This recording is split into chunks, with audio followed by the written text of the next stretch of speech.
7 tempat misterius yang masih disembunyikan Allah Subhanahu wa Ta'ala. Allah Subhanahu wa Ta'ala ternyata memiliki banyak rahsia yang belum diketahui umat manusia. Meskipun umat manusia belum banyak yang mengetahui rahsia itu, namun Allah Subhanahu wa Ta'ala telah menyebutkan di dalam Al-Quran.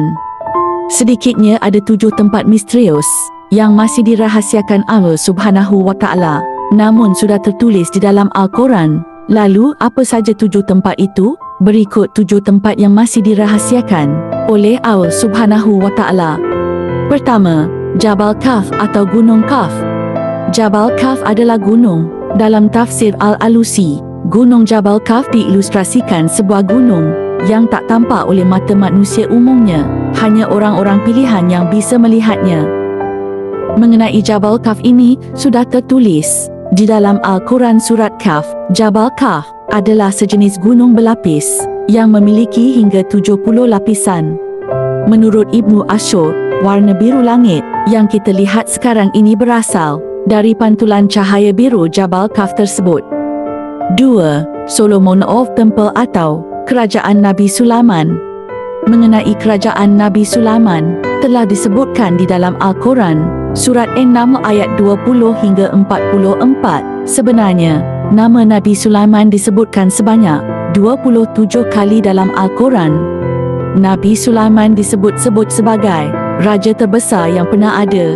Pasalnya, nama Nabi Sulaiman tidak hanya menguasai bangsa manusia saja, tetapi juga menguasai jin, burung-burung, menaklukkan angin, laut serta udara yang tunduk dan patuh pada perintahnya.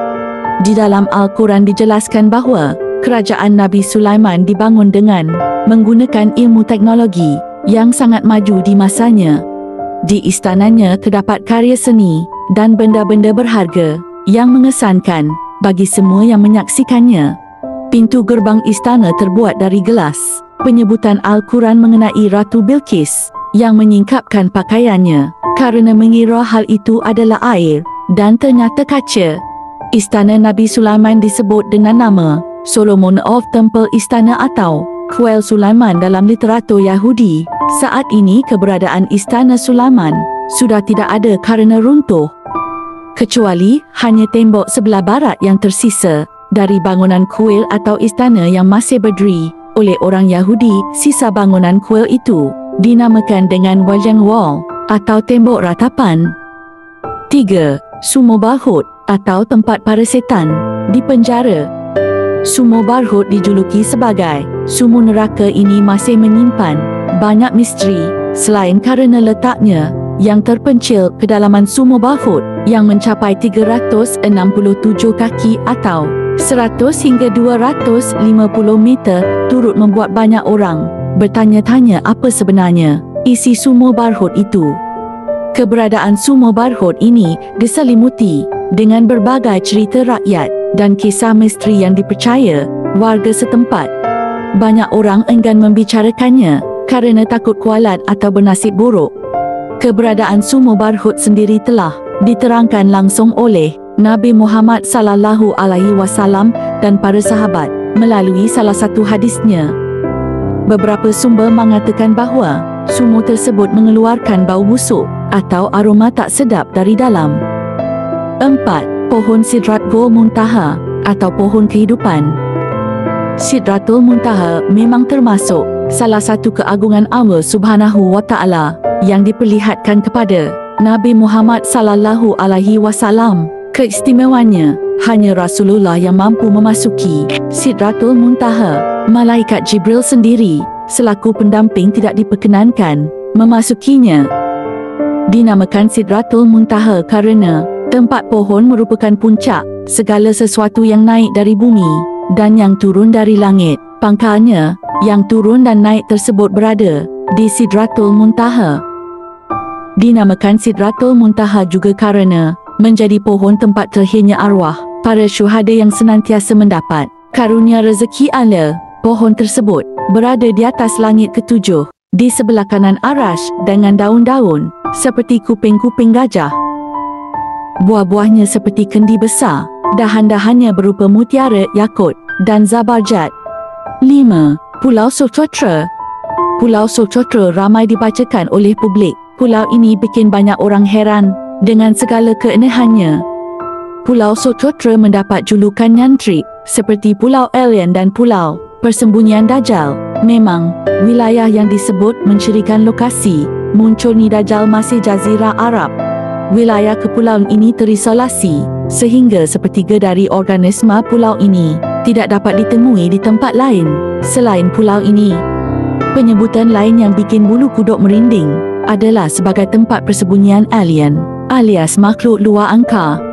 6. Telaga Ainul Hayat atau mata air abadi. Ainul Hayat adalah mengetahui kehidupan yang bisa memperpanjang usia manusia. Barang siapa yang meminum seteguk saja, maka hidupnya akan abadi. Kehidupannya akan dijamin oleh Allah Subhanahu wa Ta'ala hingga akhir hayat nanti, kecuali dia yang memohon kepada Allah Subhanahu wa Ta'ala untuk tak henti-hentinya. Sejumlah hikayat mengatakan bahawa Allah Subhanahu wa Ta'ala menciptakan dunia dan menurunkan beberapa tetesan air dari surga ke dunia. Telaga Ainul Hayat masih menjadi misteri kerana belum ditemukan lokasi air tersebut hingga saat ini. Beberapa sumber mengatakan bahawa Dajjal pernah mandi dan minum air tersebut sehingga masih tetap hidup sampai saat ini. 7. Tembok Zulkarnain atau tempat terkurungnya Yajuj dan Majuj. Yajuj dan Majuj adalah sosok yang disebut dalam Al-Quran dan keberadaannya menjadi salah satu tanda yang akan datang saat ini menjelang hari kiamat. Sedangkan keberadaan Yajuj dan Majuj dihalang oleh sebuah tembok yang kokoh yang dibangun oleh Raja Zulkarnain. Perihal tembok penghalang Yajuj dan Majuj ini lantas masih misteri, bahkan tidak sedikit yang menyebut dan percaya bahawa tembok besar China diyakini sebagai penghalang Yajuj dan Majuj yang dibuat oleh Raja Zulkarnain. Itulah tempat-tempat yang masih disembunyikan oleh Allah Subhanahu wa Ta'ala. Semoga menambah wawasan. Terima kasih sudah menonton. Semoga kalian sehat selalu, dilancarkan rezekinya. Yang sakit semoga cepat sembuh. Amin amin ya Rabbal Alamin. Thanks for your like, share dan subscribe.